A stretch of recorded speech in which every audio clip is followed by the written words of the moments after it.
So we find out why Ornis tried to kill Basara in the previous episode of Devil New Sister Burst. And that was because he was afraid that Basara may soil Althea, or as we know her, Hasagawa. And he couldn't allow that because he doesn't see humans as other than pawns, or as he put it, eternal slaves to the gods, which makes him a really nasty one and not a good thing to have at the god's side. And he's luckily also getting obliterated in this episode. However, he had one good thing with him, and that was that he killed the original Sasaki. And I can accept that because the original Sasaki was a real pig, because he almost forced a female student, to have sex with him by saying that if she didn't do that, he would tell everybody that she came onto him and basically tried to have sex with him. But he turned her down, which would have ruined that girl's reputation. So she kind of had to have sex with him in order to, make him not say. And that would actually turn an evil spiral, because then it would never end. Yeah, that would actually be really bad. But how was Ornis killed?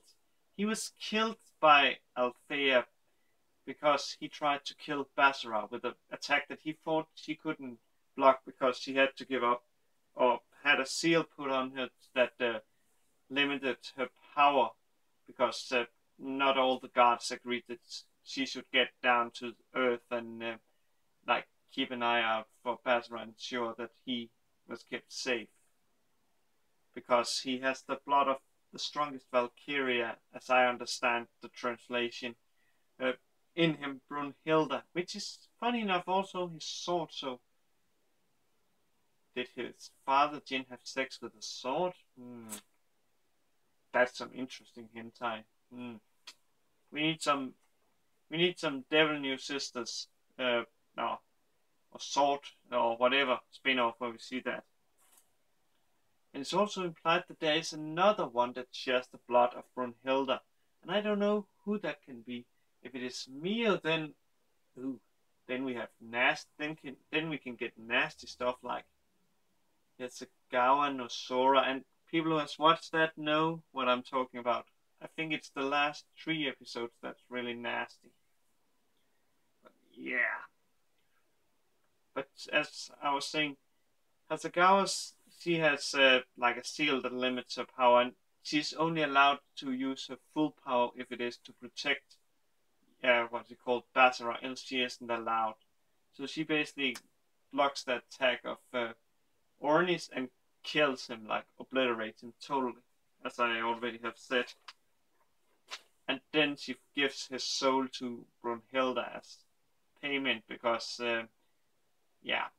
it's basically trying to appeal it so she can make Basara cool down. However, she has to use some of her power to fix him. And we get some nice, from what I can see, only in Basara's mind, fan service of him and Hasagawa. Sadly, the censoring, oh man, it kind of ruins that moment.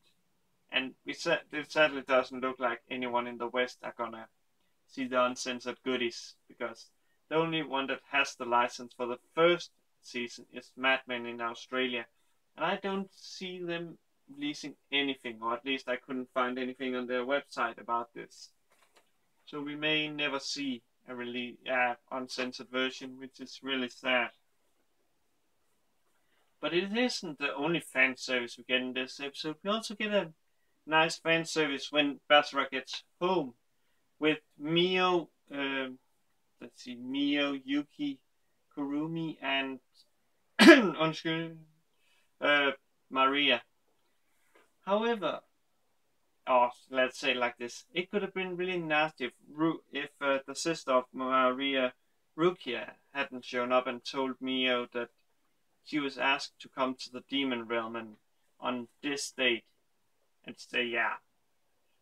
So yeah, she doesn't get explained why. It's just that the brother, let me see what's called, Rasmus, the brother of the demon lord, the previous demon lord Wilbert, which what's it called? Mio is the daughter of, and I had totally forgotten that Mio was the previous demon lord's daughter. I had totally forgotten that. It was basically like he has asked her to come, and I think that's to help like getting support for those that still supports Wilbert, to show that the daughter is still alive. But I could be wrong, of course.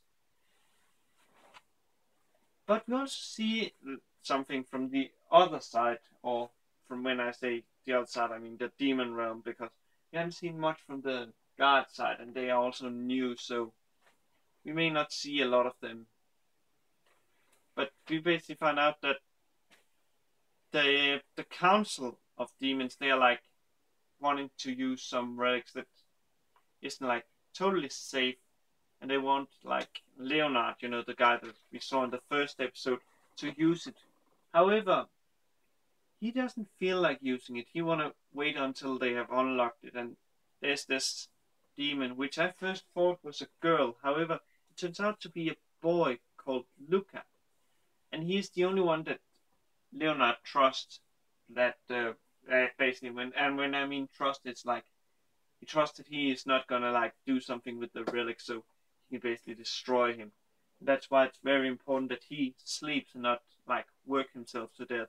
I cannot recall the Japanese word for working yourself to death, but yeah, it is interesting to see that. Shall we say the demon side? We also find out that one of the demons at Leonard's side actually fought with Jin and survived as the only survivor. So that makes him a really important piece in like that fight. And I must say it's a good episode, and I can see like minority of this season taking place in the demon world because of something Basara said that could imply that some may not get with them home, or they may have some challenges where Basara has to like save them and stuff.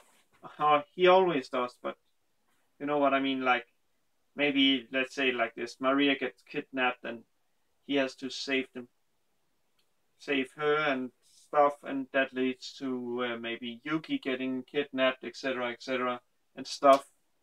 So yeah, it's interesting. But what about Jin and that demon he saved in the first episode? What about that? I really want to get back to that because it has bothered me if that is a guy or a girl, or and why the person was locked in that tower. Oh well, hopefully the next episode of Devil Says the New Best will reveal that. But I will just wish you all a good day, a good night wherever you are, and I will see you later. Cheers, guys or girls.